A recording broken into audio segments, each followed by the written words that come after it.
15 years ago, Google purchased YouTube for the hefty sum of $165 billion.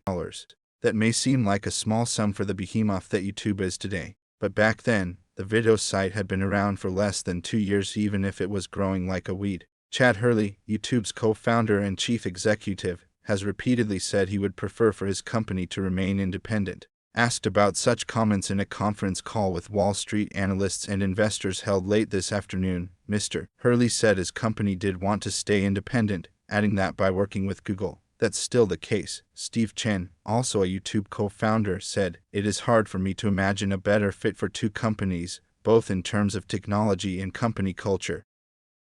The rise of YouTube has been meteoric. In operation in less than a year, it already has an estimated 50 million users worldwide. The acquisition of the privately held YouTube will enable Google to thrive in one area of the internet where it has so far failed to gain footing. The deal will also greatly benefit YouTube, which would have Google's vast resources to help it navigate some sticky legal issues. Copyrighted videos often find their way onto YouTube's pages despite efforts by the site to prevent it.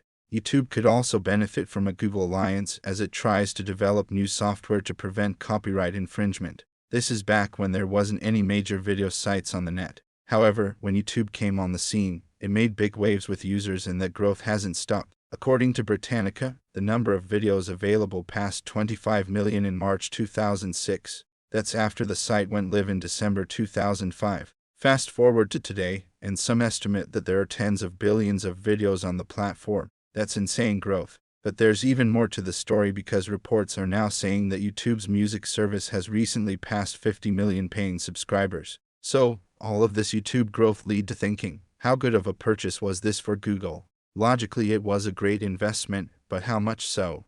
Up first, let's dive into YouTube's yearly revenues. In 2020 alone, the video sharing service raked in nearly $20 billion. Compare that to just over $8 billion in 2017. So, nearly 15 years after Google purchased YouTube, Alphabet is doing nearly 11 times that figure in annual revenue. Talk about a great purchase. Now let's look at the revenue contribution to Alphabet.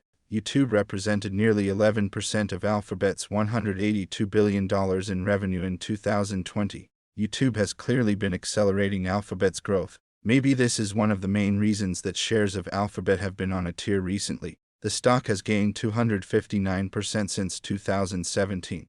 So there you have it. YouTube has been a tremendous success for Alphabet. It now represents nearly 11% of Alphabet's overall revenues. Odds are that its contribution will continue to grow.